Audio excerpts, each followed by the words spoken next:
safely view the next eclipse. And Martin Tipp chats with Eddie Griffin on Undercover Brother online.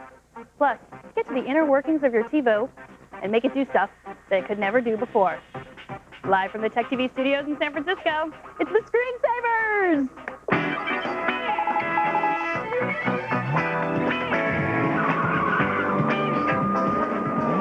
We got it.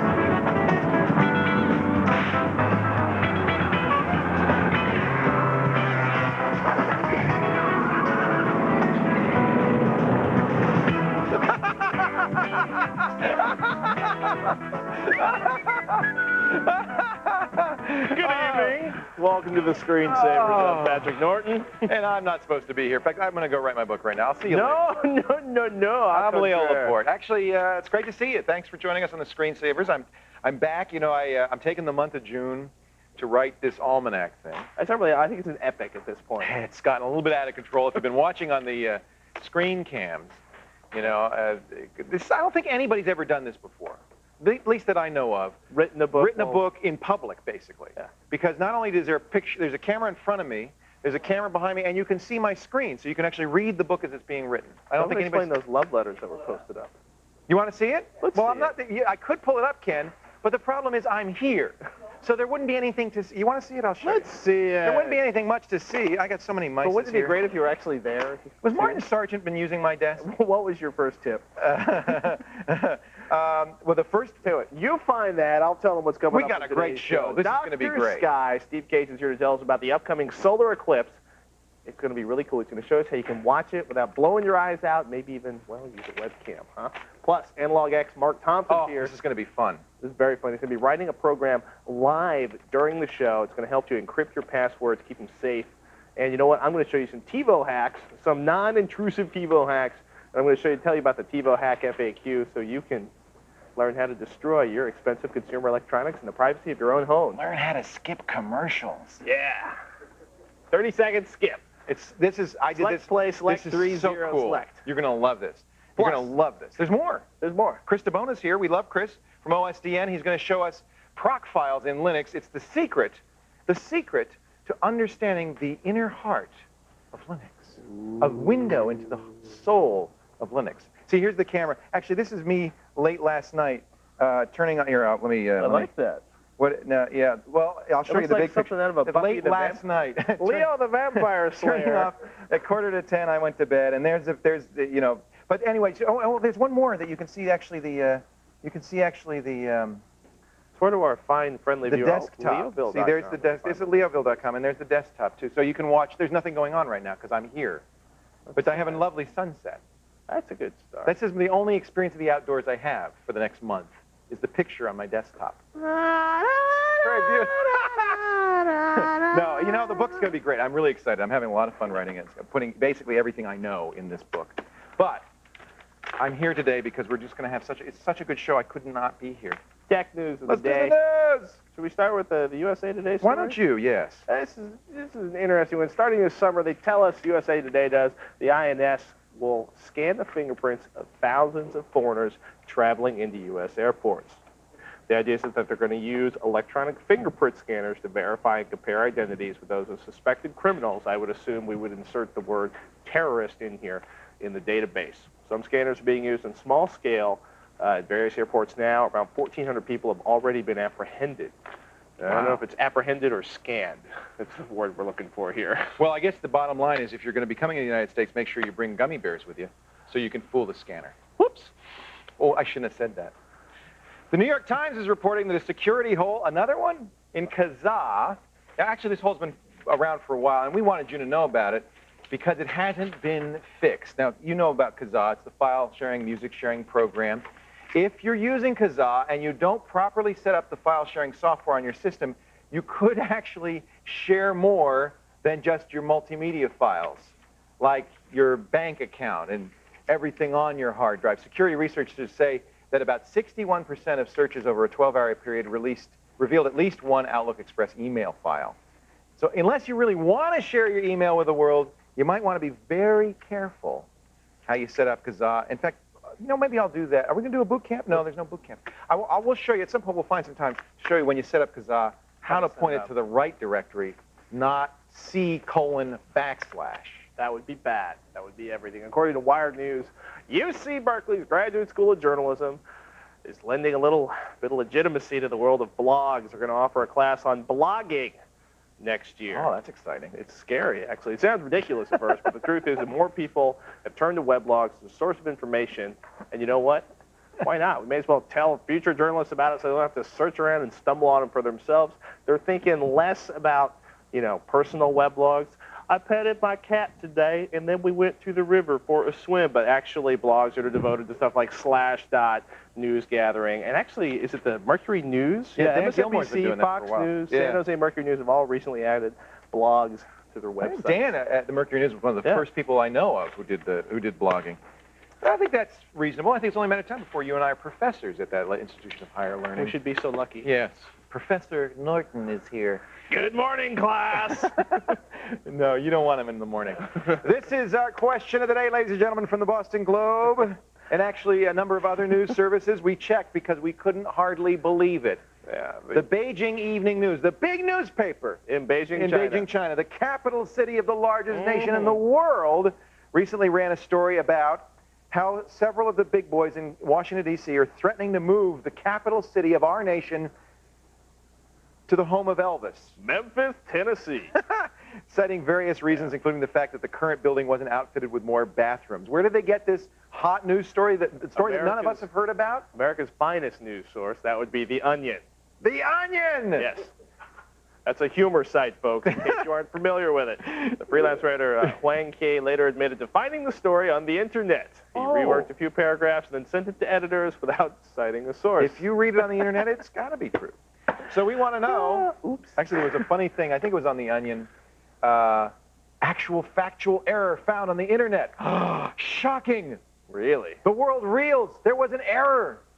We want to know, our question of the day, have you ever been fooled by an online satire? We have. Sure. I think we've done, accidentally done those stories on the show before we had to hang somebody by his toes. Well, it happens. 4 hours to vote, 24 hours to vote. Go to thescreensavers.com. Let us know what you think. Morgan and Kevin are over there taking your calls. We are. Hello. So if you want to ask your question on the air, call us an hour before the show. The number is 888-989-7879. Or you can send us a fax at 415-437-5869. That's right, and you can chat with us at techtv.com/chat. Back to you guys. Why, thank you. Marty left all sorts of funny things. Well, that's mine. You're using that for the telescope thingy. Oh, okay. Marty. Who? Oh, hi, Marty! Hey, don't worry. You'll be back in a minute. He's out of the basement. I'm just here for a minute. Don't go anywhere, folks. The star of Undercover Brother, Eddie Griffin, talks tech with Marty. And up next, there's an incredible solar eclipse coming this Monday. We're going to show you how to watch it safely, where to look, right after this quick Windows tip from Megan. Do you have a folder that you open a lot? You can drag it down to the quick launch bar to get at it fast. 5, 4, 3, 2, 1. Thunderbirds are go. This summer, adventure has a new name. Tech TV presents The Thunderbirds. In the year 2065, crime has no limits. But one family vows to save the world from disaster. Scott Tracy, Virgil Tracy, Alan Tracy, Gordon Tracy, and John Tracy lead an all-star international rescue team. Dazzling special effects. Non-stop action. Holy mackerel. Romance. I saw it too. She's kind of cute. And adventure. If lives depend upon it, then we must risk it. No problem is too big or small. Okay, while you're doing that, I'll fix us some hot coffee. Thunderbirds, coming this summer, only on Tech TV.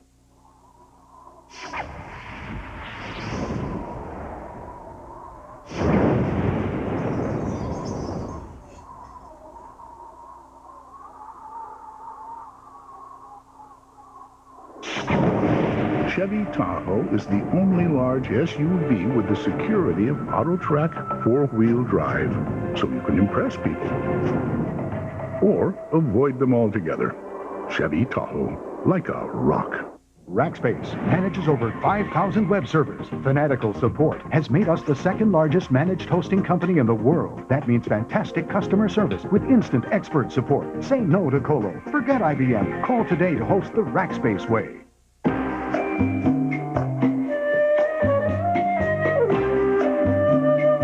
Straight from camera to printer. The PowerShot Digital Elf. It's digital that inspires.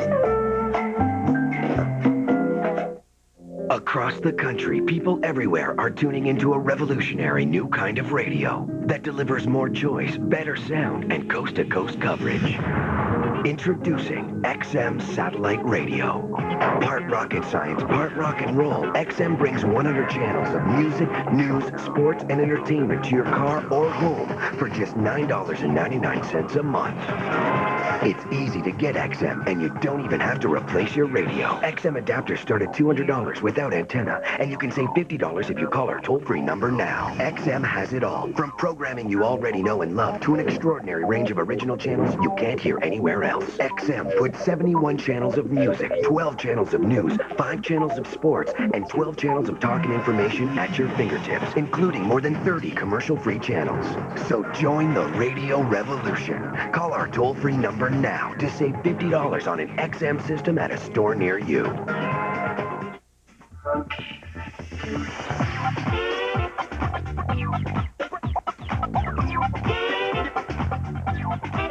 Right there. Welcome back to the Screensavers. It's one of the grandest events you can witness in the sky, an eclipse of the sun, and there's one coming up June 10th. You're going to be able to take a look at a partial eclipse, at least in North America. But wait, before you cast your eyes upwards and blind yourself, there are a few things you need to know to make sure that your eyes are safe.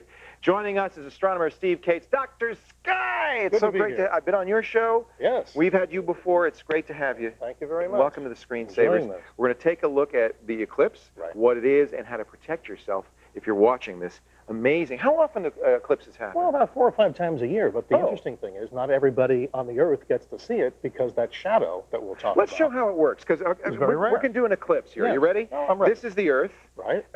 My finger would be the moon. All right, and I have this flashlight. Now make that be the sun, okay? Right. So the sun is here. Your moon is moving around, right? Right, and anywhere this finger, which is the moon, would cross the Earth, I don't know if the viewers can see, there's a little shadow that moves across our Earth. That's the eclipse. That's the eclipse. Now, in fact, we have a picture of a partial eclipse, and that's kind of what we're going to be seeing first, and that's where just a little bit of the finger. Right, a little bit of that finger would be covering up. So for most of us in the Western United States, we get to see, like you see on the screen. That's what we're going to see. You get to see partial. Well, how full will the eclipse be? Well, in the West, it's interesting. Upwards of 70% of the sun is going to be covered by the moon, which is really a lot. Deep eclipse. It's enough so that it gets dark and the birds start singing. It's weird. The animals think, oh, it's nighttime. It's a very unusual thing in nature, Leo, and that's why we just want to make people watch it safely, because you don't want to stare at the 70% eclipse sun. Now, if the moon is blocking the sun completely, that's what we call a total eclipse, right? If my finger moved closer and you can see that shadow, you would actually see anybody right in that central shadow would see then a total eclipse of the sun, though this is not for this particular There it is. eclipse. Now, that's amazing, and astronomers love that because the corona, the thing that you could still see,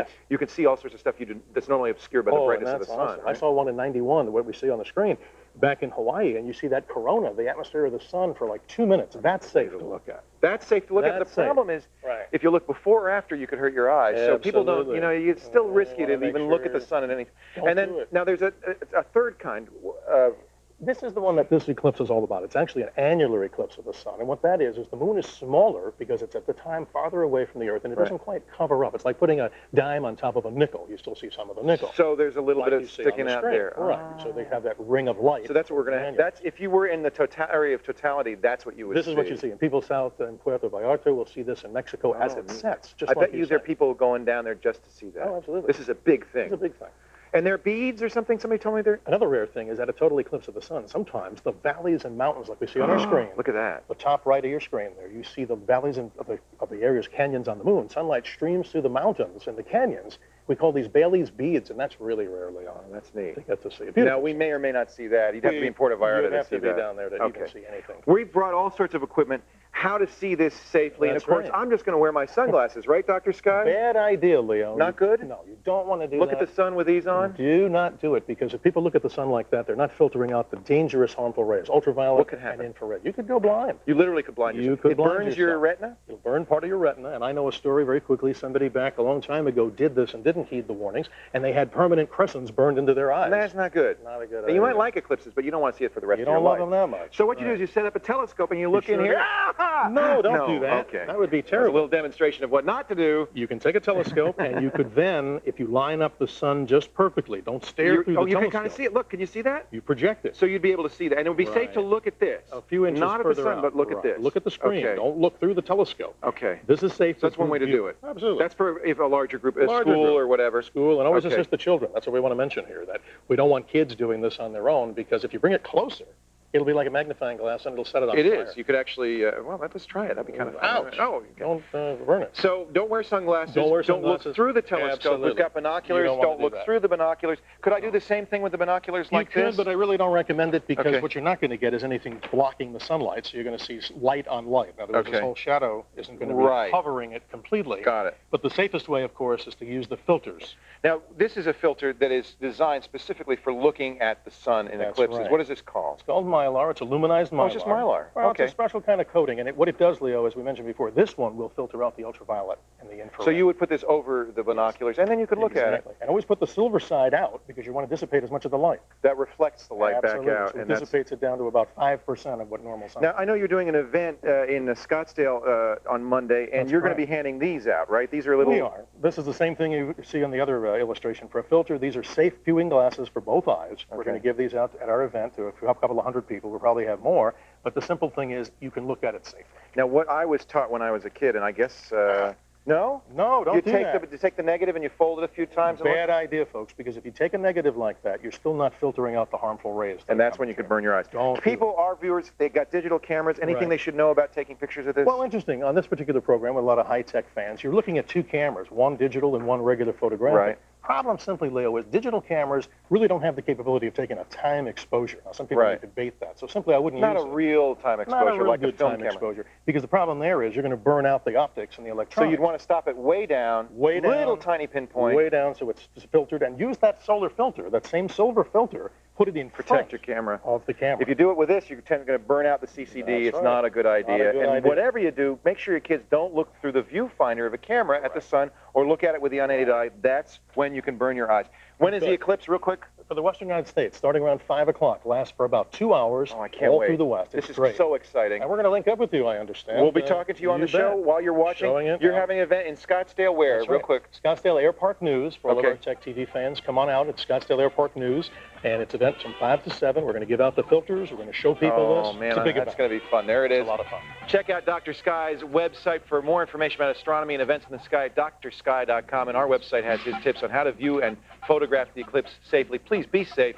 Go to the screensavers.com. We don't want you to hurt your eyes. We don't want the kids especially to hurt your eyes. Do it right, and it's the coolest thing I can remember when I was a kid watching. A lot of fun. So cool. Stay put, folks. By the way, great to see you. thank you. Thanks for Good being to on be the here. show, Dr. My Sky. pleasure. Martin plays a new version of chess with some kung fu fighting, but coming up next, he gets down with the undercover brother, Eddie Griffin, when the screensavers rolls on. Nobody touches the pro.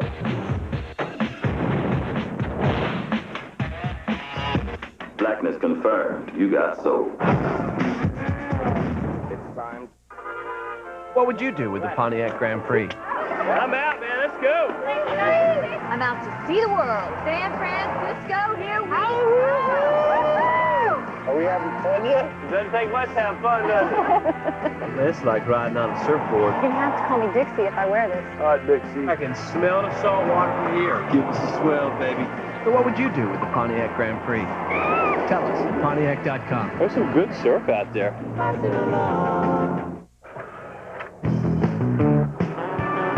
Oh, when a problem comes along, you must whip it before the cream sets out too long. You must whip it when something's going wrong. You must whip it. Now whip it into shape. Shape it up. Get straight. Go forward. Move ahead. Try to detect it. It's not too late to whip it. Whip it good. They have been my clients for 12 years. It was their dream to retire here, to the place where this couple first met, married, and always planned to return. But I embraced that dream with unwavering attention. And it became my own. Because that was the dream of my client. And that's what I do at Morgan Stanley. One client at a time. Think of e-business as a game. You got players, you got management. You got opponents who don't always play by the rules.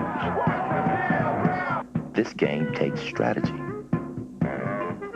and the ability to move that metaphorical ball that is information with more money on the line than in any other game that's ever been played. E-business isn't just a game, it's the game. So if you're going to play, play to win.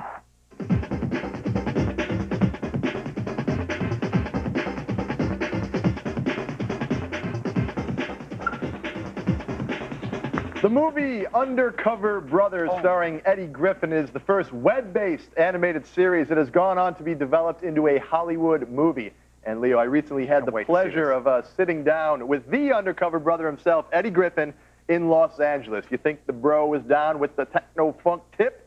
Let's take a look.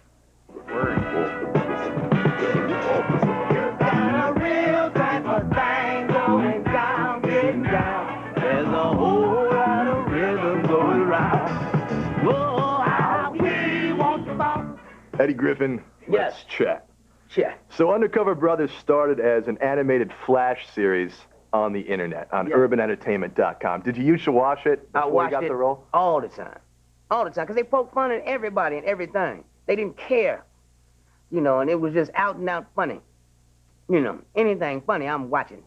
This was the first, you know, web-based property that got bought by a major Hollywood studio to become an actual film. Do you think this is opening a door for black cinema or any kind of cinema? It's opening the door for anybody who has something on the web, you know, because now Hollywood will start looking towards the web for product. You know, at the end of the day, they need product. So if you got a great idea, go to www.isyourshit.com and put it on the internet, and then take the package over to the studio. Stop being stupid, mailing scripts out. UPS. Don't nobody read them when they come to their office. So the Brotherhood, this secretive 007-ish black organization that's fighting for equality. Yes. Trying to thwart the schemes of the man to keep everyone down. Yes, the man. They use all these gadgets. They got spy cams up in the golf course. They got the Caucasia vision. You got your platform shoes. In your own life, Eddie Griffin, do you use techno gadgets? Yes, I do. I have a phone. And these mobile phones nowadays are techno gadgets. You know, they invented the two-way. Like, I just can't pick a phone up and talk to somebody, and everybody got two-way sitting there typing. What if you can't spell? You know, you got brothers in the hood balling out of control. No, they can't spell, send a message. You receive. What the hell is that? How about a computer? Do you own a computer? No. Why? I'm afraid of the computer. What scares you, Of course I own a computer. All right, then. What kind? Yes. Dell. You know, I used to have a Gateway, but neither one of them worked. So I switched. What do you use it for? What does Eddie Griffin do when he's sitting there in his house on a computer? If I'm not writing scripts, just surfing the net for information, you know.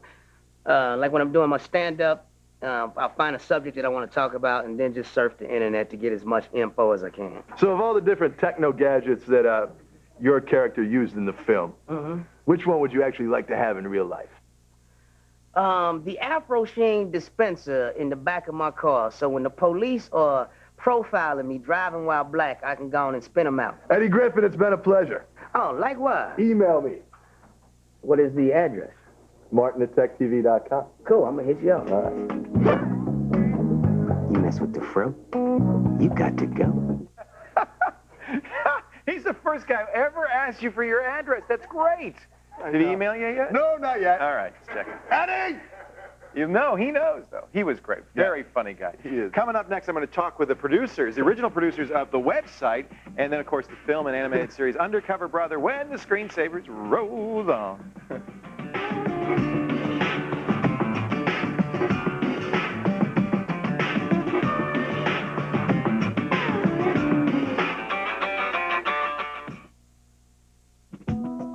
music collection growing out of control? Check out Home Tech. Home Tech is presented by GMC. From professional-grade people come professional-grade SUVs.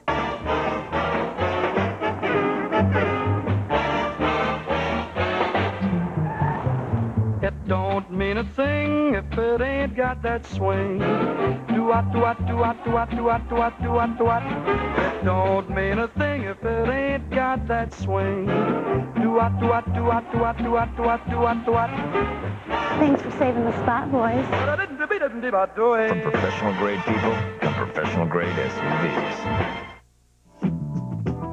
If you've got a Sony Mega Changer, which holds hundreds of CDs, take a look at the Slinky hardware interface from Nervous Systems. In combination with their CDJ software, the Slinky makes managing your music collection a breeze. Slinky can hold up to 12 changers or 4,800 CDs. Daisy chain the device and control up to 96 changers. That's over 19,000 CDs. The interface is easy to work with. Create playlists by album, song title, special lyrics, whatever. You can also add album covers to your database or drag and drop custom artwork from the web. Slinky can be configured to be controlled by other computers around the house, but it's fairly difficult. The Slinky is priced at $250. If you own a Sony Mega Changer, it's well worth the money. To be your best, to have the energy to work hard and play hard. Getting great sleep is where it all begins. Introducing the Nautilus Sleep System. The secret is our patent-pending air chambers. Each chamber has 2 zones that interlock to support and evenly distribute your weight to minimize pressure points around your hips and shoulders. With the push of a button, your side of the bed can change from soft to firm and anywhere in between to give you instant comfort. This innovative design is only available on the Nautilus Sleep System. In fact, Nautilus Sleep Systems are so comfortable and so durable, we back them with a 90-night, 100% satisfaction guarantee and a 20-year limited warranty. You can own one with no money down and payments as low as $30 per month. Get great sleep every night and wake up each morning with the energy to handle anything that comes your way. For a free video and brochure, call or go online at greatsleep.com. Nautilus Sleep Systems, leading the way to great sleep. Welcome back, class of 1982. Tom, you haven't changed a bit. Oh, thanks, Brenda.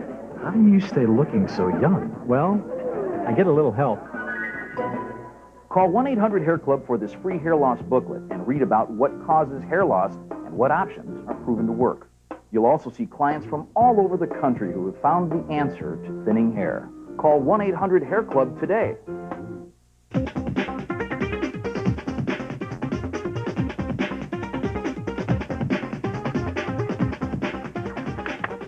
Welcome back to the Screensavers. I'm Leo Laporte. Coming up in this half hour, are you in need of a new computer?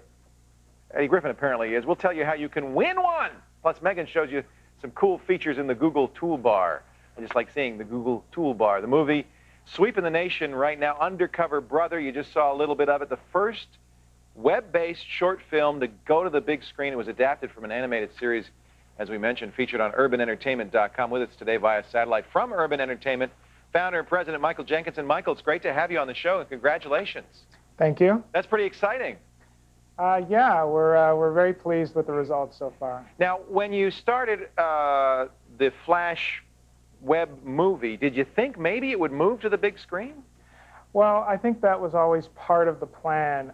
My background was that I was a production executive at 20th Century Fox, and when we started creating animated series for the web, that was very much part of the game plan. Of course, we also hoped that we would be able to sell advertising on the web and syndication and pay-per-view and all of those things that didn't materialize. I'm sorry, I shouldn't laugh. But it was certainly nice to have a fallback position in traditional media. Well, but also, Michael, I mean, to your credit, you're still around. UrbanEntertainment.com's still around when so many others aren't. So you're doing something right. Well, we've been very fortunate. I think that, you know, we started out creating content immediately as opposed to building infrastructure, and so we kept our overhead very low and focused very much on, you know, creating assets, and so that gave us, you know, the opportunity to see this come to fruition. I think that others might have, achieved the same end, but they just weren't able to stay in the game long enough to see it come to fruition. Was Undercover Brother a movie idea that you had that you said, well, we can't get the money for it, so let's do it on the web? I mean, what was the genesis of that?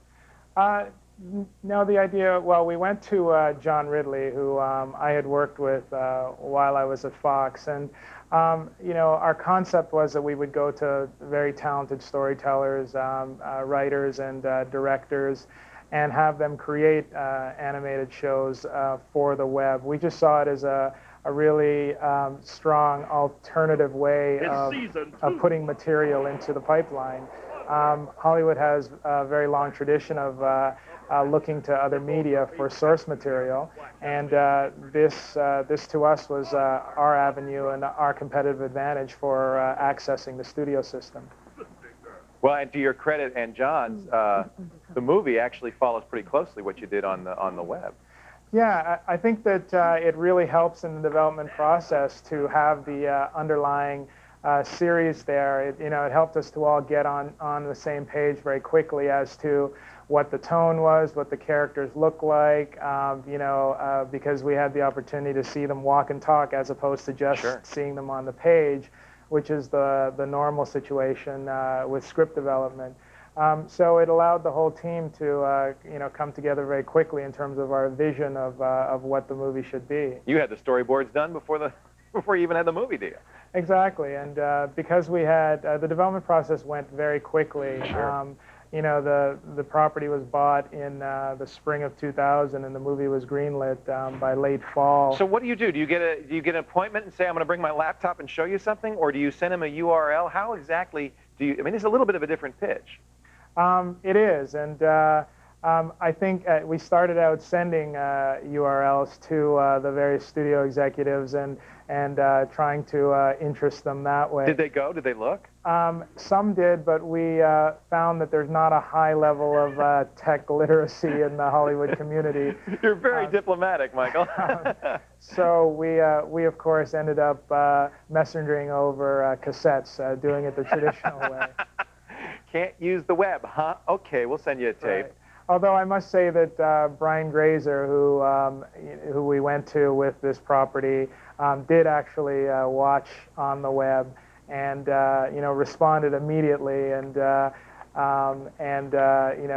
his credit, I think that he was very interested in the media or in the internet, and wanted to experience it the way it was meant to be experienced. And so he partnered up with us to go to Universal, and the rest is history. Well, you opened in a tough movie summer. I mean, you're up against the biggest blockbusters in years. You opened at number 12, but this weekend I know you were number 5. That's good. That means word of mouth's getting out there. People are hearing about it. The movie's, I think you're going to do very well. It's getting some great reviews, so it's got to be pretty exciting. It's very exciting. I think that we're very proud of what we put on screen. The exit polls were extremely high. People really enjoyed the movie. It's a very funny film, and it's playing broadly to a number of to a broad demographic. So who would win in a fight, Austin Powers or Undercover Brother? What do you think? I like to think that they would be instant best buddies. Yeah. There's a certain camaraderie, it looks like. Yeah. Definitely. I think that they'd see something in each other. I'm sure that Austin Powers would appreciate Undercover Brother's funk, and Undercover Brother would appreciate Austin Powers' mojo. He's got it. They got it working. Hey, thank you so much. It's been great talking to you, Michael. Good luck with the rest of the summer. I have a feeling you're going to see some great stuff. Well, thank you. It looks very funny. For more information on Undercover Brother, along with some cool links, and of course, the full Eddie Griffin interview with Marty over here, check to our website at thescreensavers.com. Coming up next, we're going to find out why the unfaithful Megan wants Google to take her back. We'll see about that. And Marty finds the perfect combination. Yes, kung fu and chess. Find out when the Screensavers continues.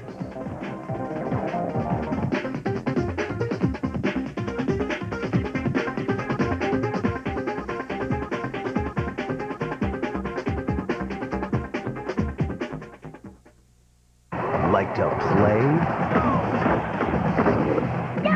Tech TV's got extended play. The only show that revs you up for the ultimate gaming experience. The hottest tricks. The coolest games. And stuff you just won't find anywhere else. Extended play. Tonight at 9, 8 Central, only on Tech TV. Let the gaming begin. Rackspace manages over 5,000 web servers. Fanatical support has made us the second largest managed hosting company in the world. That means fantastic customer service with instant expert support. Say no to Colo. Forget IBM. Call today to host the Rackspace way.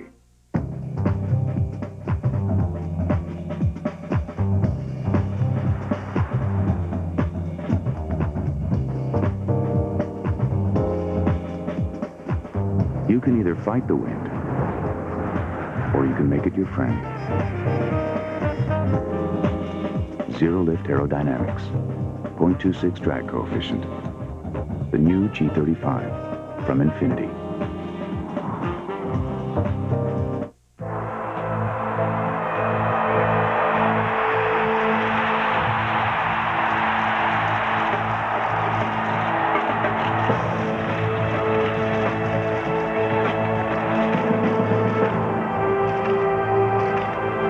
Energizer E² Lithium, the one AA battery that lasts up to 5 times longer digital cameras.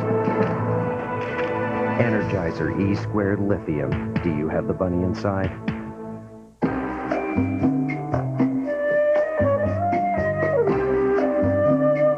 Straight from camera to printer.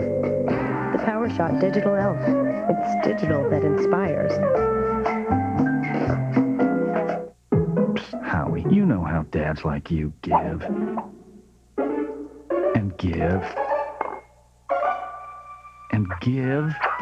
Well, at Radio Shack, we believe it's about time dads receive. That's why we've assembled some of the coolest Father's Day gifts, like the Meade Capture View binoculars that take digital pictures from a distance, or this new golf boy that brings the fun of the game indoors, or this DVD MP3 player for our lowest price ever. Radio Shack.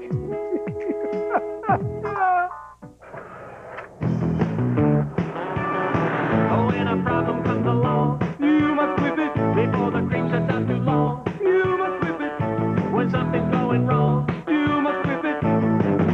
Now whip it into shape. Shape it up. Get straight. Go forward. Move ahead. Try to detect it. It's not too late to whip it. Whip it good.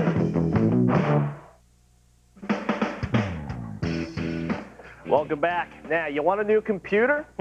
Well, starting every weekday, starting Monday, June 10th through Friday, June 21st, Tech TV is going to give away a Gateway 500 SE system for your chance to win.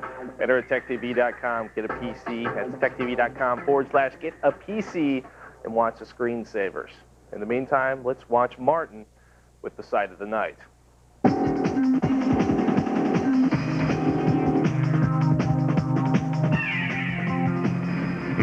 Chess, an ancient, honorable game that demands tremendous mental acuity, ironclad strategy, and reserve. None of these qualities, however, are required to play Kung Fu Chess, a game in which the quickness of the ninja is paramount. Excuse me, in Kung Fu chess, the pieces are moved according to the rules of traditional chess, but you don't have to wait for your opponent to make a move before you make another move. The only restriction is that you wait 10 seconds after moving a piece before you can move it again. And because this game is played online, you're up against ninjas and Kung Fu masters the world over on the chessboard. What do you think, Pat? It's pretty cool. It totally turns the game of chess on your head because, you know, you see these guys, one move can take them like 3 days. Quick This techniques. one, exactly. I mean, your mouse quickness sort of comes into play on the chessboard. Finally, you can win those chess tournaments. Yeah, finally, I have a chance. Hey, please keep sending your side of the night suggestions to me at martin@techtv.com. And now we've got Megan, and Megan's going to tell you about her download of the day.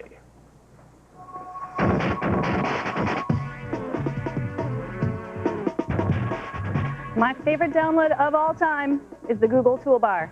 But in the recent past, I've been adulterous. I've cheated. I've downloaded other toolbars. But somehow Google has managed to woo me back into its heart, or his heart, her heart, with new experimental features. Let's take a look at this. Now, the Google toolbar just lets you search right from your desktop.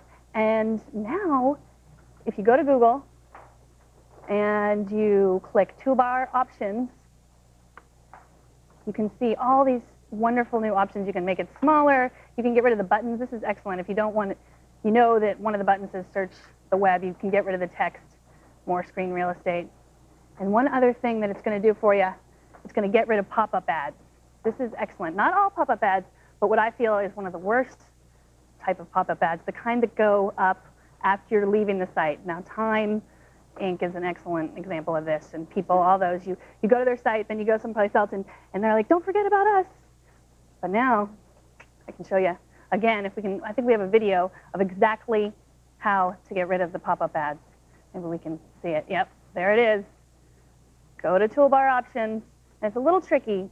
You got to scroll down. It's all the way at the bottom, and then there's a link that says experimental features.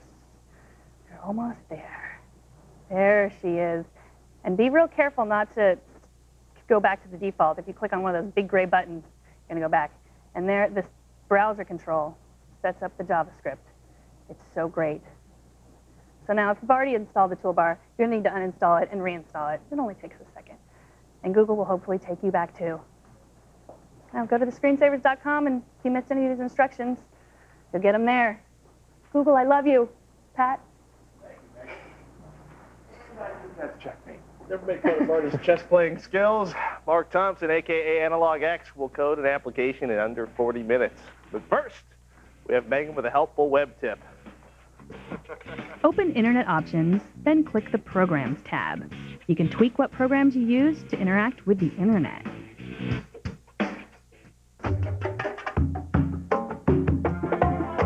Every day, new technologies offer so many choices, it can seem almost impossible to decide what we really need. But when it comes to buying a new car, Honda has made that decision simple with the introduction of their newest hybrid automobile, the 2003 Civic Hybrid, the subject of today's Digital Avenue.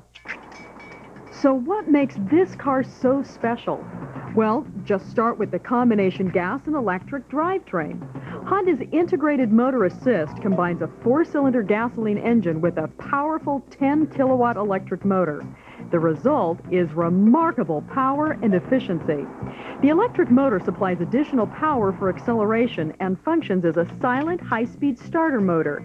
And it also serves as a generator to recharge its own batteries every time you slow down. It never gets plugged in. Honda's taken all the features of the Civic and combined them with the most advanced automotive technology available today. You get powerful acceleration, less fuel consumption, ultra-low emissions, and all the high-standard safety features Honda is known for. With the Civic Hybrid, you get power, performance, and great style. The roomy interior has comfortable 5-passenger seating and stylish chrome trim. On the outside, the Hybrid has such sleek lines that it's one of the most aerodynamic sedans available today. Just fill up the tank with regular unleaded gas and you can travel over 650 highway miles without refueling. That's up to 51 miles per gallon. The Honda Civic Hybrid is the next generation of cars for today's generation of buyers. You get great style, top performance, and the knowledge that you're helping make a cleaner world. For more information on the remarkable 2003 Honda Civic Hybrid, just go to honda.com. For Digital Avenue, I'm Teresa Richardson.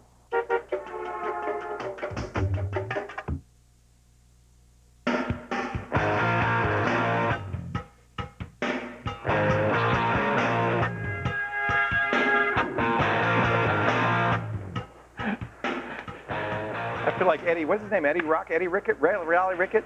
Welcome to the show. I'm Rocky Rickett. I'm Leo Laporte, actually. I'm Patrick Norton. Thank you for joining us. I'm hacking a TiVo. I'm going to show you some backdoor options to tweak the performance on your TiVo. Leo. Are you going to tell them that you're going to skip commercials? You're going to tell them how to do that? Yeah, I'm going to tell you at 30-second skips. We're going to tell you, we're going to take it from skip to the end of the show to skip 30 seconds at a time. That's cool. Chris DeBona is here. Chris is great. Of course, he's with OSDN, and he's going to show us the Unix proc file system and how it gives you access to the heart and soul of Unix. No latex gloves needed either. And I'm going to be a Fink. What? I'm going to be a Fink. You're what? Yeah, OS 10. You know I like OS 10. But underneath OS 10 lies Darwin, which is BSD. It is Unix. And we're going to show you how to get every one of those Unix commands your heart desires onto OS 10 like that, automatically, easily. You can even build from the Strip away CVS that from beautiful source interface code. and go straight back to the command line. It is awesome. The heck with menus, man. A command line all the way. Forget the pictures. We also want to answer your question. Kevin is over in the Cineplex, the Netcam Cineplex. Hello, Kevin. Hello. Fink is a great tool. I You like love Fink? it. Got Are you a Black Finkster? Box working on there. Isn't that amazing? Great. It's the easiest way to get X running on OS 10. Definitely. Yeah, yeah. So to ask your question on the air, give us a call at 888-989-7879. I'm also in the chat room right now, and that's at techtv.com/chat. Ready to take your questions, so back to you guys. We call Analog X Mark Thompson the people's programmer. He's written some of our favorite programs of all time, NetStack Live, Proxy, a whole lot more, and they're all free. This guy's amazing. We call him up, say, can you have a program? He says, I'll have it for you tomorrow morning. He's going to write a program for us. Sometimes he says, what do you want it to do? Why? And then he writes it. He's going to do it live on the air. If you're interested in programming, if you want to know how programmers work, I think programming is both an art and a science. We're going to talk a little bit about the art with Mark Thompson. Actually, let's go on over to say hi to Mark right now because he's ready to work. He's got his setup here. You brought your laptop, right, Mark? Yep, I did. So everything that you want is on here, all this stuff. First of all, what are you going to build for us today? Well, I was tossing around a lot of ideas, but I want something that was very quick and you could kind of get a feel for. And so, so I decided to make a little password management tool. All right. And so it lets you put in your passwords and store them in one central place for websites or your computers or whatever. And you're going to encrypt it so nobody can look at those passwords? Yeah, you can choose to turn on encryption. Now, what makes it so that you can write this stuff so fast? Because we literally have called you and give you 24 hours to write this stuff. Right. How is it you do that? Well, the key to really getting software that you can reuse, that is like the cardinal rule. Reusability, you betcha. Absolutely. Yeah. So you use object-oriented programming to do that? Well, I don't use an object-oriented programming language. I write most of my stuff in C. Right. But what I actually do is I use the methodologies that object-oriented programming is about. So, well, I mean, you could write C code that's reusable just by kind of encapsulating stuff. Are you actually doing inheritance and that kind of object-oriented stuff? I'm doing things. You're doing objects? I do things that are like objects. I mean, they aren't objects because it's not C++, but it's very similar. We'll show you a little bit of that, but I want to also look at your environment because you have a unique programming environment. You don't use Visual C. Yeah, I use Visual C, but I don't use the Visual C compiler. Okay. I use just the GUI editor part of it. Okay. So I use this side of it where this is how you make your user interface. Okay. And so to move around buttons and things like that, this is basically how developers do it. This doesn't write any code. This merely makes a resource file, which you then compile, and then you can link in with your program. Exactly. Right? So here's the UI for, what are you going to call this? Password? It is called Password Buddy. Password Buddy, yes. Like the name. So for your working name, obviously you're using pass. Now we're in the DOS prompt. You don't work in the DOS prompt, do you? I do some of my work in the DOS prompt. What compiler do you use? I use Wacom, which is... Is that still around? Well, Wacom, which was owned by Sybase, is gone, and now it's become Open Wacom. And they've actually, Wacom has released it as open source. Oh, great. And they're doing that whole thing, so it's very cool. Why Wacom? Why, just because you used it all along? I've used it for a long time, and I found it to be one of the best compilers for performance and just not having problems and just easy to work with. It's very cool. What editor do you use? And for the editor, I use a program called Multi-Edit. Oh, I remember this. Now, this used to be a DOS program. Yes, Multi-Edit's been around a long time. So now it's doing at least syntax coloring and things like that. So I'm gonna show us some of the features. Oh, it has features galore. They have put everything under the, everything and the kitchen sink in here. If you go into features, it's got like, option after option after option. And the right compile run cycle you can do from within. You can do everything. Okay. You can actually have it FTP the files after it compiles them and do all kinds of wild things. But you still use the command line to do your makes? Yes, I still use the command line. Although sometimes I use the GUI as well. Show us the make a little bit. Are you writing your own make files? How are you doing that? Do you have a tool to do that? Yeah, actually, and I use my old DOS editor, which is QEdit. Love QEdit. I used that for years. What a great old classics. I can't believe that's still around. That's a great old program. Yeah. So here's your make file. This is the make file, and I actually have my own little my sudo make file that actually contains what programs it's going to be compiling into it. So these are the libraries you're linking in? Or? Yeah, these So you've already got a crypto library written. You've already got a user interface done. There's not going to be too much to sew this all together. No, it's taking the pieces from different programs I've written in the past and combining them into this new Will you write a new main, or where will you be doing your programming? The bulk of it will be in the Win main, which is just kind of how Windows does its thing. The event loop, basically. Yes, the event loop. And you're going to write a big case statement to handle all the different events? Yeah, they'll to handle you don't different use a pre-coded one for that? That's something that Well, I use I'll copy it from one of my other programs and I'll delete the things that are no longer applicable. Well, and that's the key. You don't have to write anything from scratch. You start really way ahead of everybody else because you've been doing this for years. Yes. We're going to come back. I want to get you to start writing, start programming. We'll come back and do a check-in with you, but I want to look at how you debug, because I'm sure you'll have some bugs. And at the end, let's talk about profiling and how you get the most efficiency out of your code. Mark Thompson's going to write a program for us on the air. We'll check back to see how it's going in a minute or two. Coming up, BSD, Unix, and OS 10. We're going to show you how to get all those commands you want back in easy as pie. And Pat hacks the TiVo for ultimate performance right after the break. Stay right here.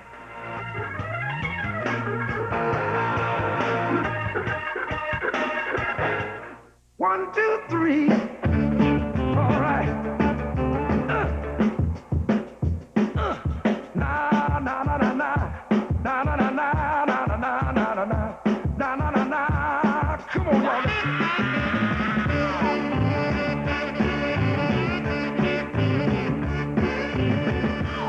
Pontiac has a new vibe, starting at $16,900. Pontiac's in overdrive. See your dealer today.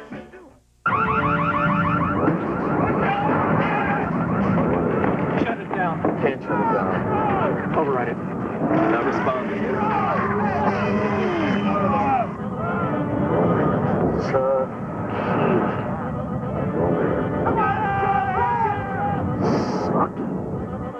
Vicky, もう寝る時間よ。 How secure is your business? EDS. Security solved.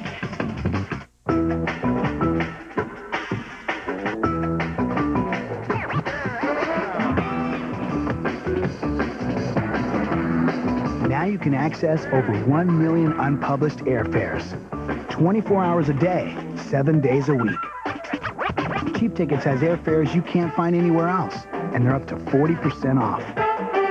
Cheap Tickets, the best kept secret in travel for over 15 years. You're losing your hair, and you haven't ordered Avicor yet? You've heard all about Avicor on radio for years. Now we've brought it to TV, so you can see our successful results with your own eyes. Medical studies and the FDA have reported the body chemical dihydrotestosterone, commonly known as DHT, as the leading cause of hair loss. Avicor stops DHT from attacking your hair follicles and starts regrowing hair in balding areas. Avicor's DHT blocker is all natural, safe, and effective. In 6 years of clinical use by tens of thousands of men and women, Avicor regrew hair on virtually everyone. We guarantee it. Join the thousands of satisfied men and women who have reversed their hair loss with Avicor. Call 800-341-2160. That's 800-341-2160. Now you can use Avicor risk-free for 3 full months. Call 800-341-2160. Premiering Friday, June 14th, it's Tech TV's Techno Games. The first event of the day was the shot put. See incredible machines. Isn't that phenomenal? From the intimidating to the absurd.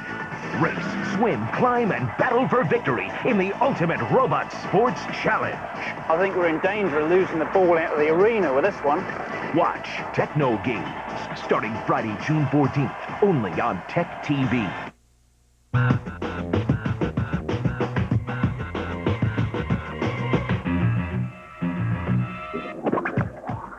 So scary when it does that.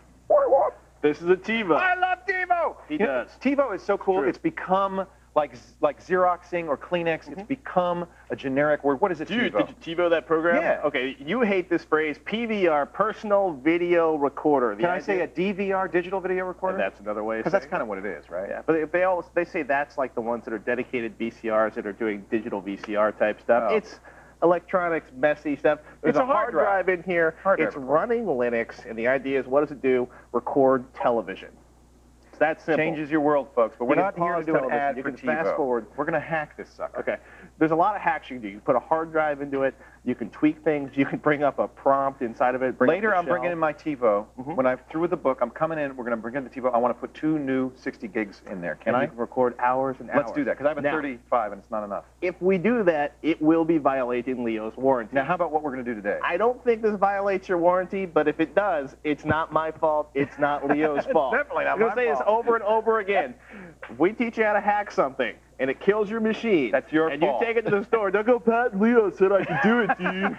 Because they're going to laugh. You do this at your own risk. Okay. Having said that, I've done most of these. There are some of the things we could show you that will, like completely mess up your TiVo. Yeah. Don't do those. Don't do those. But these are okay. This is the last TiVo available in the Bay Area. I like the little It's an doingy. out-of-box one. You got a So doingy. it got the little anti-stealing thing. So this is your basic TiVo control. These are what you call, like, there's a list of codes, right? What this does, now you know that, let's go ahead and, what do you want, Law & Order, Jag, or South Park? Law & Order, it's a good Okay, show. that way we won't get thrown off the network. Okay. Okay, so we're going to resume playing on this, right? So we go to this, here's the Law & Order thing, we hit the advance button in here. Advance. And look at that, it How goes do you right do to that? the end. Simon and It goes right to the end. That's what it's supposed to do, right? That's good. It's supposed to go right to the end. And the idea is, if you've recorded the show, it'll jump to real time. Right. That's what it's nominally supposed to do. Jump back to real time. That's pretty sick. Now check this out. I'm going to hit select, Select. play, select. Oh wait, select, enter, select. I always mess this one up. Select, play, select, 3, 0, select. Select play. Let me try that again. Select 3, 0, select. That is, what we're doing is, this is a backdoor code that goes into the TiVo software and tells it to behave slightly differently. There are a lot of backdoor codes. Some of them are useful, some of them are not useful. This is the most useful one, which is to change the behavior of that advance button. I'm not getting that beautiful little 3 dings. We'll see if it works. Try. Sometimes it does it without. These are their story. No, it's still going back. Okay, so we're going to reprogram. Now, why would you want a 30-second jump? Well, it just happens that on television, for some reason, most commercials are 30 seconds. Oh, did you hear that? Yeah, dong, dong, dong. Good. Now watch. We're going to hit advance.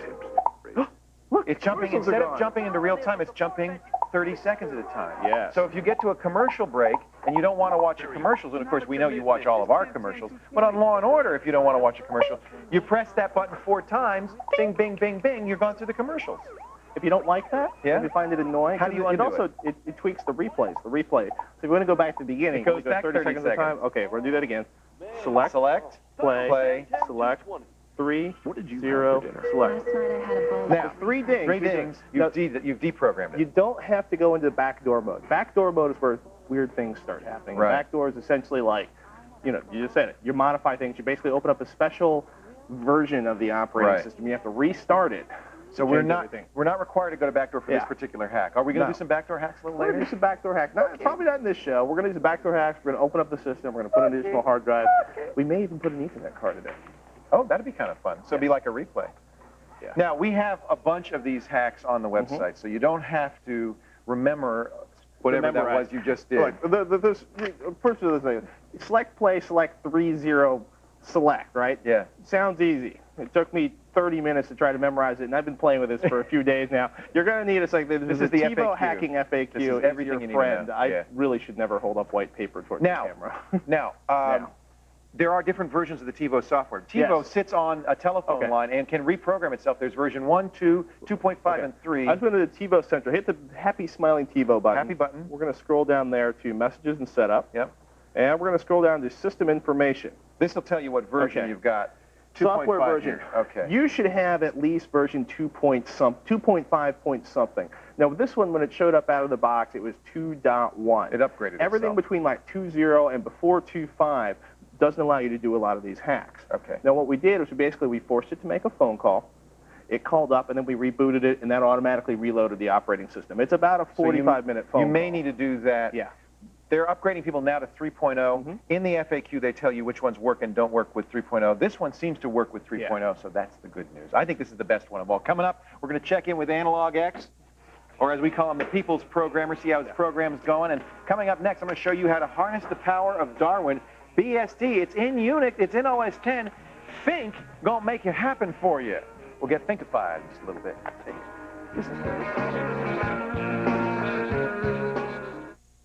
You always wanted to be a millionaire. Well, this guy started with $1,000 in his dorm room and turned it into billions. I worry all the time, but what kind of motivates me is fear. The story of Michael Dell, one of the most prominent names in the industry. Dude, you're getting it, Dell. See how this college dropout turned the computer world upside down. The basic idea is really pretty simple. Tech TV's The Titans of Tech. Monday at 9 Eastern, 8 Central. Only on Tech TV.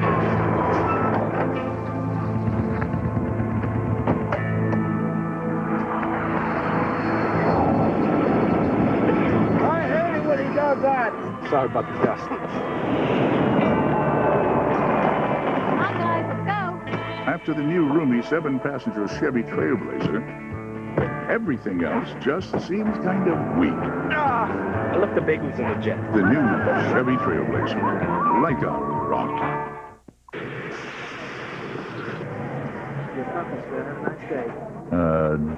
Aerospace. Bullish. Retail. Biotech. Bullish. Real estate investment trusts. Now you got me. That's a hard one. Ooh, just a little. I'd have to go with bullish. Finance. Bullish. Designated hitter rule. Bullish. Yeah, I knew you weren't listening. No matter what your investment strategy, Ameritrade can give you an edge. Our proprietary routing system seeks best execution of your trade. Open a cash account with $1,000 and get a $50 cash bonus and 5 internet equity trades commission-free. Go to Ameritrade.com. I'll have a double shot, no whip. Oh, forget it. Give me a coffee. Moo.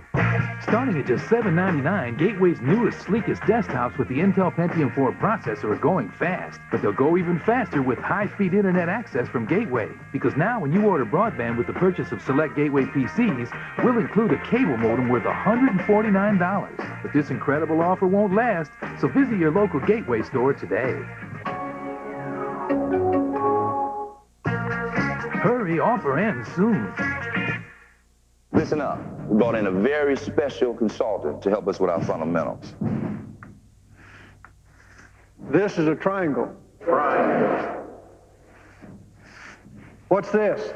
Triangle. What's this? Triangle. What's this? The bill. What'd that cost? $4 million. And he's not going to stick around to see if it works?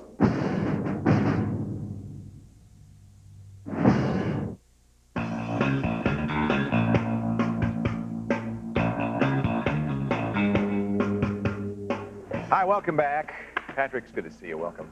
Good to have you back, Leo. Weren't you over there a minute ago? Just a second. So I am going to take us back, set back the clock, 20 years of computer evolution gone like that. No more GUIs. We're going to the command line. To use Mac OS X, I just love it. It's a great GUI. But I'm going to show you how to bring the command line back into your life. Loved it so much, he's going to the command line. Hey, let's start right here. Fink.sourceforge.net. This was a great project that was created by a guy named, I think, Christian Pfisterer. He's decided, I want to make accessible the vast array of Unix BSD software to Mac OS X so that I can use it on OS X. Zillions of programs. As always, you could always reconfigure, recompile, and build it for any platform, but sometimes that's tricky. Not everybody can do it. You got to know a lot about the innards of BSD as implemented on OS X. So is Fink an emulator? No, not at all. All Fink does is it does the build for you. It's a project, first of all, to get a bunch of binaries of these classic Unix command line online so you can easily just download them using the BSD apt program or deselect program. Here it is. You download the binary. It's a standard Mac binary from fink.sourceforge.net. I've downloaded it and installed it. Let me open the terminal now because that's where the rest of this magic is going to happen. The first thing you're going to do is you're going to edit your C shell direct file so that you initialize it correctly. Actually, I won't go through that. All of this is in the documentation. Once you've got it set up, you just type Fink at the command line. I'm going to do Fink list right now. What this is going to do is list, these are all Unix applications. It went by kind of quickly. Let me go back and scroll through this. These are all the Unix applications that they've got binaries built for. There's literally 400 packages. Everything from NCFTP to X window. If you like X window, you can install KDE on top of it. It makes it much easier So to I can run install. Enlightenment on my fabulous power You line. absolutely can. So let me just show you what you would do. Let's say you want to install, let's see, Matt's traceroute, which is a really wonderful traceroute package. It's command line traceroute package. I just type think install mtr, and what think is going to do, it's going to first we do a sudo so that I can log in as root, and I'm going to type in my password there.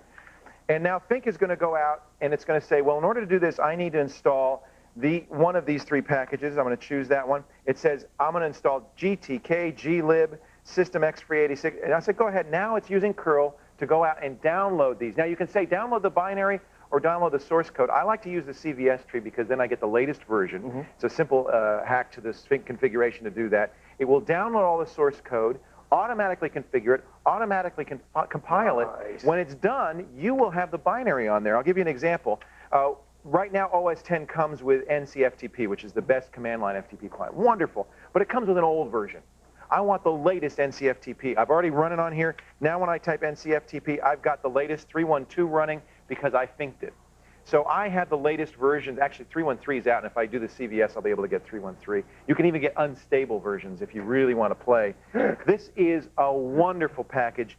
The best, easiest way to install, for instance, if you want to install X Windows, it's just think, install. Now, it's going to take a few hours to compile this, depending on how fast your machine is, but X386, and you can even run it rootless so that you get to run it with, and that's what Kevin likes to do, run it with your other Mac OS 10 Windows running at the same time. This is a really marvelous package. Highly recommended, think.sourceforge.net. You too, look, I'm installing 2 packages at the same time. You can do it. It's all at the website for all the detailed links and step-by-step. Really fabulous. Oh, if I mistyped it, I'll have to do it again. I typed 88. There's no X388 yet, is there? I don't think so. I don't believe so. Nolan joins us on the Intel Intel Tech TV NetCam network from Fort Worth, Texas. How you doing tonight, Nolan? I'm doing pretty good. Hey, Nolan. What can we do for you?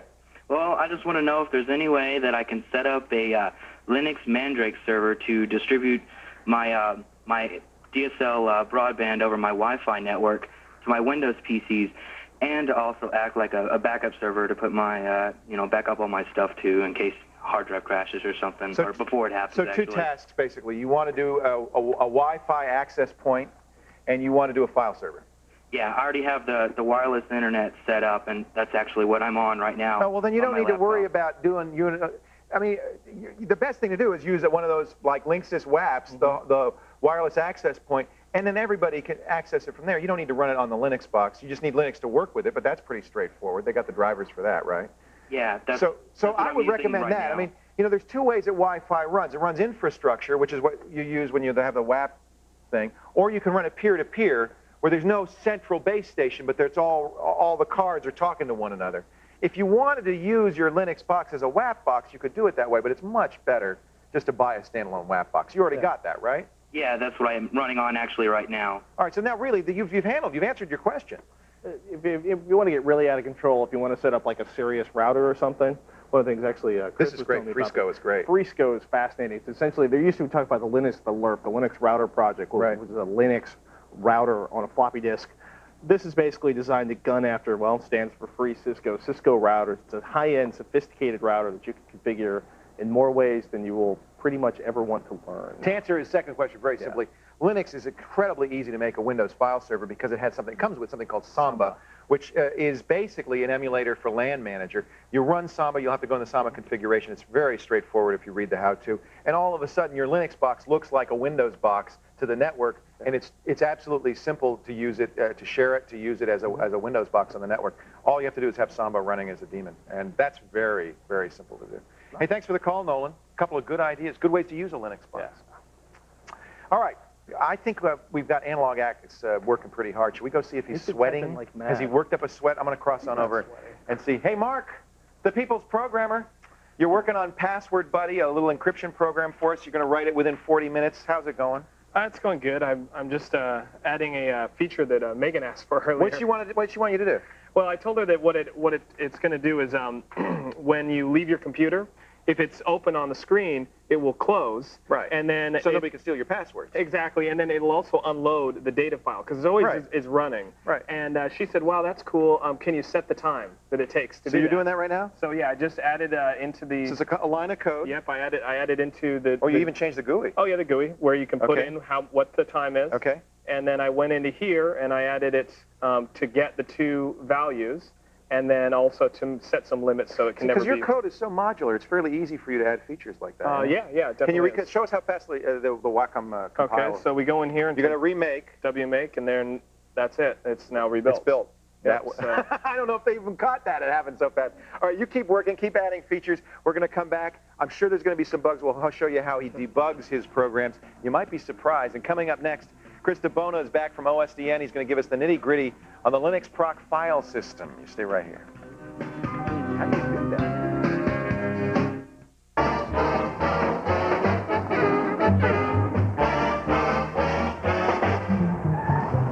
It don't mean a thing if it ain't got that swing. Do-what, do-what, do-what, do-what, do-what, do-what, do-what, do-what. It don't mean a thing if it ain't got that swing. Do-what, do-what, do-what, do-what, do-what, do-what, do-what, do-what.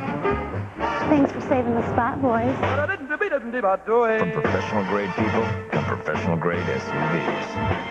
Rackspace manages over 5,000 web servers. Fanatical support has made us the second largest managed hosting company in the world. That means fantastic customer service with instant expert support. Say no to Colo. Forget IBM. Call today to host the Rackspace way.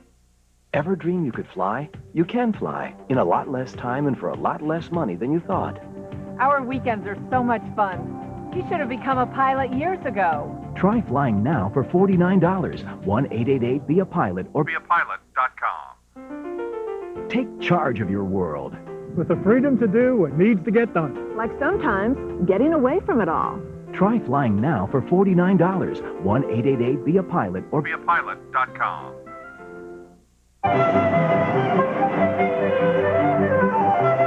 It was not my dream to realize this day. The day a father watched his daughter start at Juilliard.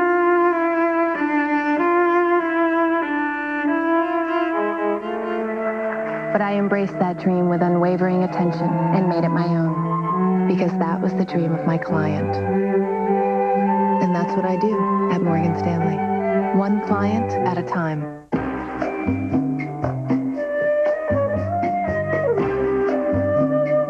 Straight from camera to printer. The PowerShot Digital Elf. It's digital that inspires.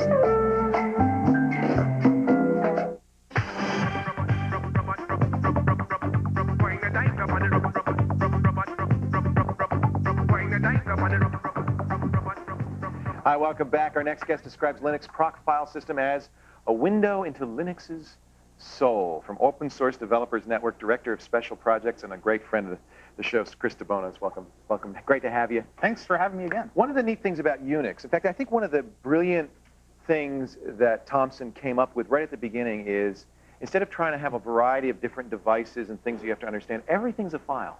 It's so much easier. Everything's a file, right? Because programmers back then knew how to interact with files, right? Right.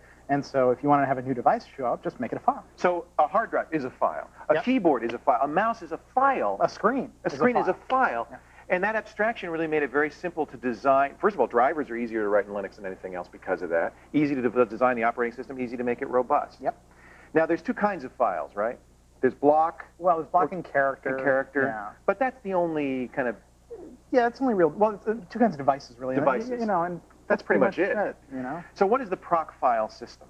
Well, the proc file system, you know, when you're writing something for the Linux kernel, you want to let user programs interact with that thing. Right. You know, so be it a program, be it whatever, right? So what you do is you present the user's program with an interface it understands, in this case, a file. So even, so it's not just devices, even if I have, let's say, a daemon running, a web server daemon running, or something else, that looks like a file to the outside world. It can. If it's running within the kernel and you want to present that kind of interface. The kernel presents it that way. Well, you present it via the kernel to the user. So okay. Kind of. So the guy who writes then the software has to do this? Right, exactly. And there's well-defined interfaces for doing this. We're now in a pseudo directory, right? Yeah, that's a very good way of putting it, because this stuff actually doesn't exist on the hard drive. There's nothing written on the hard drive, but it looks like a directory. Right. What is it? Well, what it is, well, for instance, these numbers here are the programs that are currently running on the system. But you did an ls to get this. You didn't. This is not a ps. This is an ls. You're listing a directory. Yeah, it's like directory under. This is the magic proc directory. Yeah. Okay. It's magic. So what are these? Each of these are things that are running? Are they processes? Well, they're more analogous to readouts or interfaces into different parts of the kernel. For instance, interrupts. If I do cat, which is display. Right. You just type a file. Right. Cat interrupts. It'll say which interrupts are currently being serviced by the kernel. So just as you would cat a file, right. You're catting what looks like a file in this file system, but in fact, what are you seeing? What is this? Well, like here's the system timer, the keyboard. Cascade is a weird thing. CS46, I think that's my sound card. There's not really USB. a text file interrupts that you're catting, though. No. It's faking you. It's faking okay. out. It says, this is a value because you can see the information, but you can also programmatically talk to it, right? Well, for a lot of people complain, sometimes Linux can be hard to set up, especially for sound, because sound is one of those huge moving targets, right? Yep. So one of the things you can really do is you can cat the PCI bus. Right. Say, hey, bus, what's going on? What's on you, right? So we'll just cat that, and you'll notice here. You piped that, we should say, to more so that you're paging it out. So it wouldn't go, go by so fast. So I don't see the sound. You don't use less? Yeah. Well, no, just give me a hard time. But, so this is less. It just says it's more.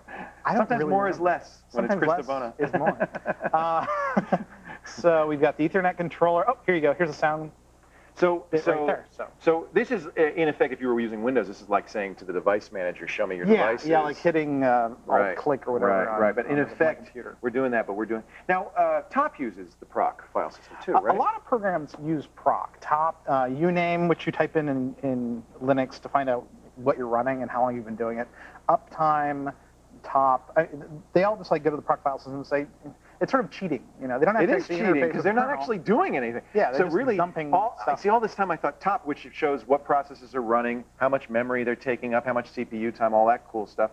Ironically, I thought, oh, this is doing a lot of work. All it really is doing is formatting a text file that it's dumping, right? Right. That's probably 4 lines of code. That's pretty funny. So this is actually a very useful way to do this. Now you could just do a cat of dump some files to get this information. Exactly. But it's formatting it out So nicely. for instance, if we go to 3424 here, so I'm within a program right now. 3424 is its process ID? Exactly. Okay. So if I wanted to kill it, it couldn't kill that right. line. Okay. Right. So you catted a process ID from, or what did you do? No, you went to the, it looks like a directory. Into it. Yeah, so it's not just files, but it's directories too. All right, now, so the proc file directory is where? It's under root, /proc, is where you find and then you did a CD to the process ID. Right. Even though there's no such directory. No. In the proc file system, it looks like a directory. It fakes it out. And then you did an ls within this quote directory, and this, now what are we seeing? Well, this is really cool. This can tell you, so I have a friend, Don Marty, and he uses my server. And what he liked to do is he had this huge Python process running like all the time. Right. And eventually it took over the entire machine, right? And so I tried to like check my mail and be like, oh, okay, thanks, Don. And so I finally went into the proc file system. I went into one of these literally thousands of programs that were running. And I said, what the heck is this thing? So first you had to find the PID for it, which you did. I didn't have to because I just sort of messed around in the proc file system until I found out, you know, what looked like it was happening a lot. I was sort of lame. But yeah, but if you cat command line, it'll tell you exactly what's running. Like for instance, this one is my Apache process here, and it was started from this program. Let me tell them again what you did. You typed cat and then command line, and this shows you the command line that ran this process. Exactly. That was the command line for process 3424. And like it's probably sleeping right now because nothing's actually using the Apache server on my laptop. Right. So if you go here, you'll see that state is sleeping. Name is HTTPD. What'd you get to cat? You catted what to see this? I catted status. So that's so cool. It's handy, you know. It's just really, really handy. It again underscores what's really nice about Unix is by making this a very all Unix systems use proc pretty much. A number of Linux them do. I'm not going to say all of them do because there's so many. Yeah. But this is fairly common. It's extremely common. I think you've got it under BSD, but don't quote me on that. Well, I know you have it under Linux. I'm going to go check right now on my OS 10, my Think box. That's what I'm calling it for now. Very cool stuff. Yeah. CD/proc. Mess around. LSs and cats. You probably don't want to do any RMs. Well, could you? What happens if you RM? could, but then you'd have doesn't kill the process. when you came back on the next time around, it would be there again. You can't really remove it. But you can do damage there. So don't mess. As long as you're reading, you're okay. Read only.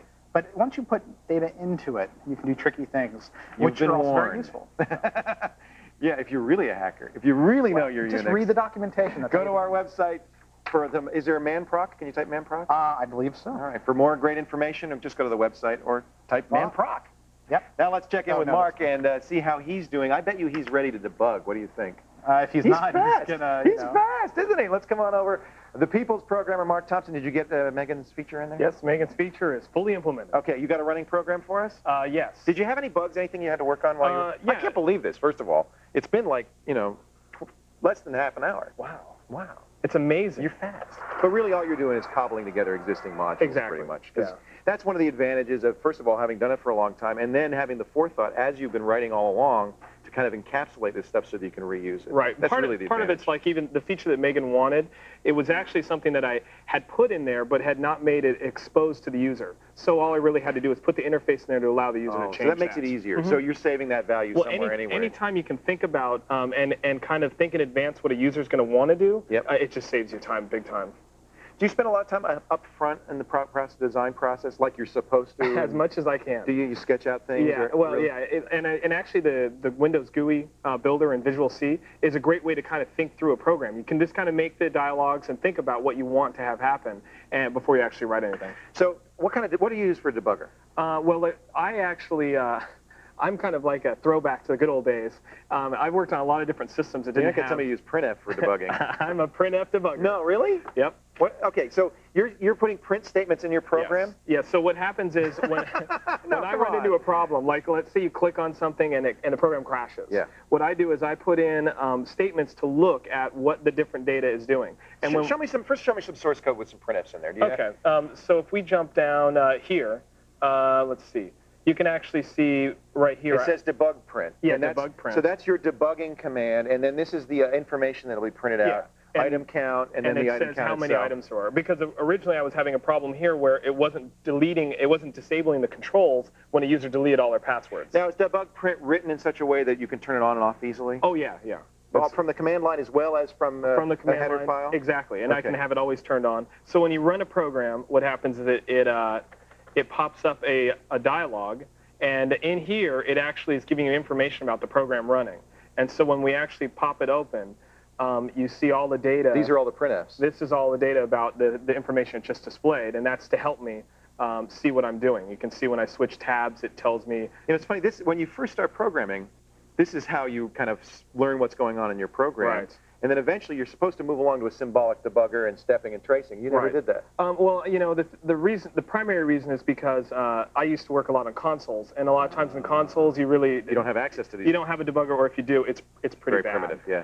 But there are symbolic ones, and this is what a symbolic debugger looks like, where you can actually. But real men don't use symbolic debugger. Yeah, sure. All right. Mark's finished the program. He's got the debugging done. We're going to come back. We're going to take a look at it, and we're going to do one more last step that turns out to be one of the most important things a programmer can do in the program. But first, here's Megan with our quote of the day. Megan? Thanks, Leo. Today's quote is from The Laws of Computer Programming. Number 3, if a program is useful, it will have to be changed.